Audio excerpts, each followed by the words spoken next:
This is a Sports Catastrophe production.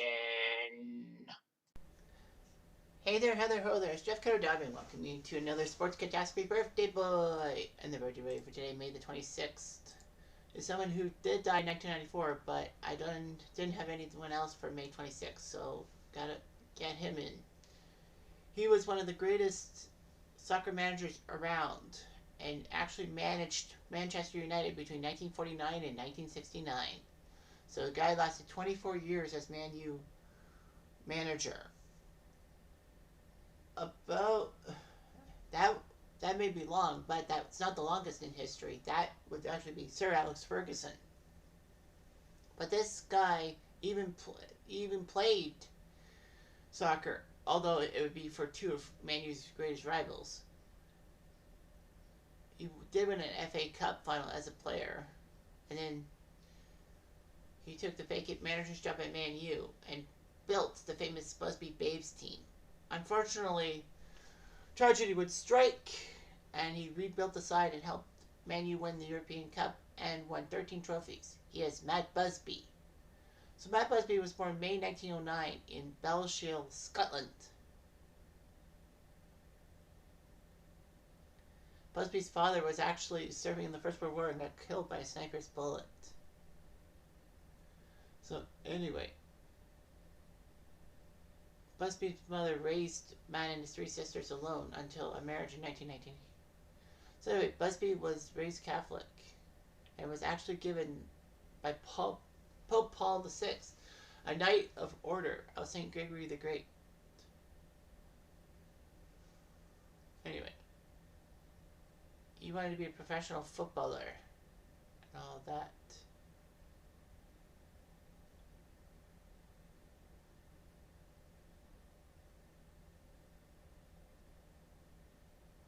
So anyway, rumors he was going to emigrate to the States, but no, he didn't. Busby signed for Man City, for soccer, for a one-year contract worth £5 a week in 1928. Remember, this is 1928. He didn't know if he could wish to emigrate to the States with his mother, but he decided to stay and make his debut for Man City, playing inside left back, a defensive one. Well, he went to inside forward, scoring 5 goals for Man City in 11 games. So Busby would be turning into a right half forward and all that. Man U actually made an inquiry, but Man City wanted £150. Anyway, Busby and Jackie Bray would make a good partnership, and Man City won the 1934 FA Cup. Busby would be sold to Liverpool for £8,000, despite making 200 appearances for Man City. He made his debut 2 days later with Liverpool and scored a month later in a tie with Blackburn. So Busby did his job and all that. He was actually given the Liverpool captaincy and all that.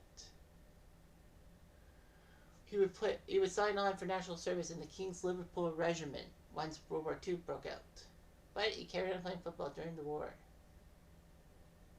He turned out for Chelsea, Middlesbrough, Reading, Brentford, Bournemouth, and Boscombe Athletic.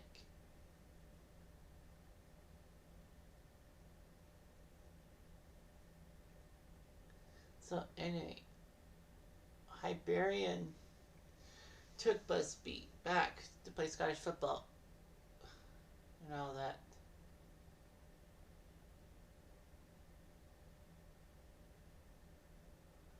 So anyway, he would be an assistant with Liverpool,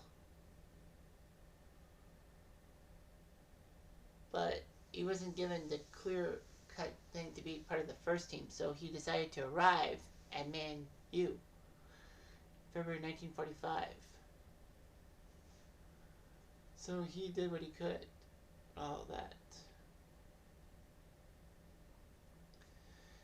And it worked out for Busby because he led Man U to second place behind Liverpool for the 1947 season.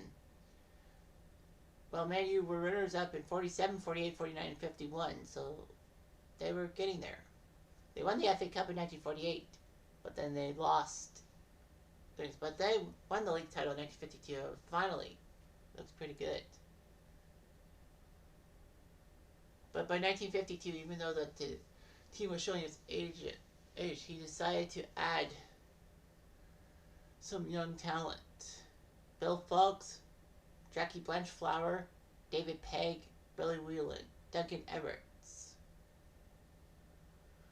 Tommy Taylor, and Harry Gregg. So Man U looked pretty decent and all that. When Man U won the 56 league title, he was given a chance with Real Madrid, but no, he said that Manchester is my heaven. So anyway, the team picked up the name the Busby Babes because of the youthfulness, winning the league in 56 and 57, and were runners-up to Aston Villa for the FA Cup in 57. Man U didn't really make a lot of major signings for 5 years, so they were that good. So anyway, Busby and his team looked pretty good, trying to win the league title, the FA Cup, and the European Cup. After a European Cup game against Belgrade, February 6, 1958, they're playing Crash on the Runway in Munich. So 7 Man U players and 3 officials died. Duncan Everts would die 2 weeks later from his injuries. Jackie Blanchflower and Johnny Barry were so injured they couldn't play again. And it actually hurt Northern Ireland because, Blanchflower was a great player for Northern Ireland.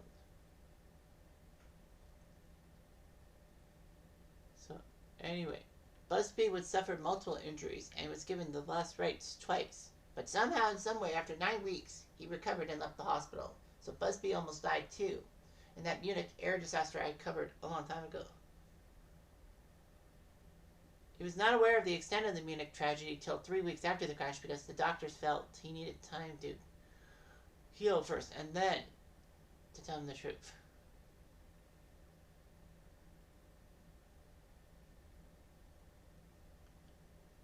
So yeah. Busby naturally would feel guilty over the disaster and wanted to quit. And Busby actually went against the wishes of the officials by pressing for Man U to be in the European Cup. And he had not felt able to challenge the aircraft's pilot about taking off in heavy snow.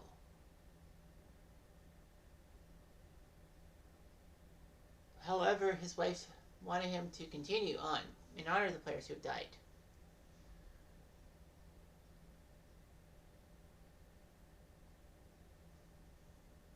So, anyway, Man U still played on and all that. They went to the FA Cup, losing to Bolton. But Busby was back being manager. And he was appointed the manager of Scotland before the Munich disaster.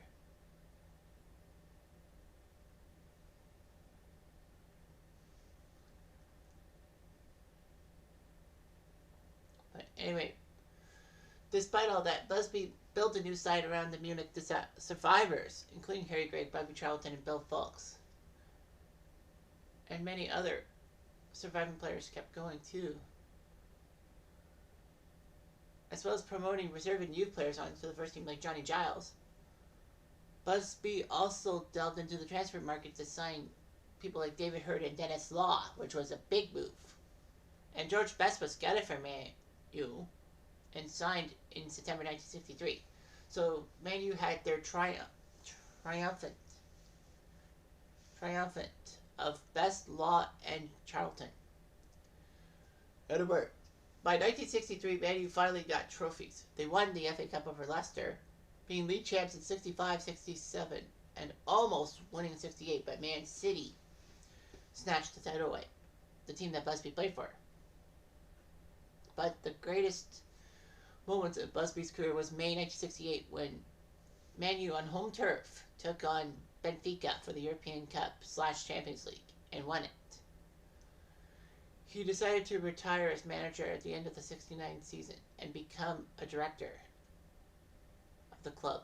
He handed over the managerial duties to Wilf McGuinness, but he got sacked December 1970, and Busby returned to the seat on an interim basis. And Frank O'Farrell got it in 1971, ahead of Jock Stein and Don Revie, who Man U wanted, but they couldn't get. He was still club director for 11 years before being named president of Man U in 1980. He was given the CBE, the British Empire thing, in 1958, and was knighted after the European Cup victory in 1968. So he was Sir Matt Busby. So anyway, Busby was the subject of the famous This Is Your Life thing in Britain. All that. He had a testimonial match in August 1991 at Old Trafford. Man U took on a Republic of Ireland 11 and tied it. Busby had a stroke in 1980 but survived. But his wife died in a Manchester nursing home from Alzheimer's disease.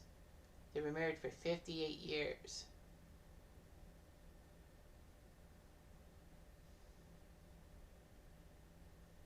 So he does his job. Busby would die at age 84, January 20, 1994, because he had to have a blood clot removed from his leg, but his condition deteriorated after several days. He was buried alongside his wife, of course. And Man U won the league title and FA Cup, getting the double in honor of Sir Matt Busby. Man U, when they won the trophy in 1999, actually won it on Busby's 90th birthday. What would have been Busby's 90th birthday, because they got the treble of Premier League, FA Cup, and European Cup. Man U would win the Champions League in 2008, 50 years after Munich, and 40 years after the 1968 triumph in Europe. Man U would play Barcelona in the 2009 Champions League final on what would have been Busby's 100th birthday, but still lost.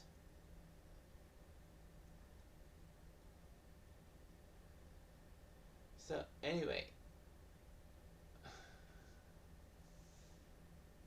He had a total of 7 grandchildren, all female.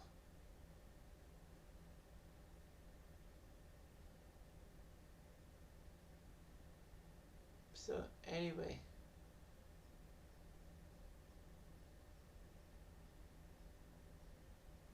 Matt Busby doing his job. But as a player, he played for Man City and Liverpool, 351 career appearances with 17 goals.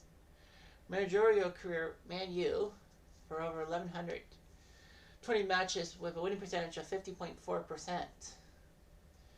Scotland, he would only manage Scotland in 2 matches and did not manage them in the World Cup, 58. And then when he came back to Man U, 70-71, he was 11-7-3.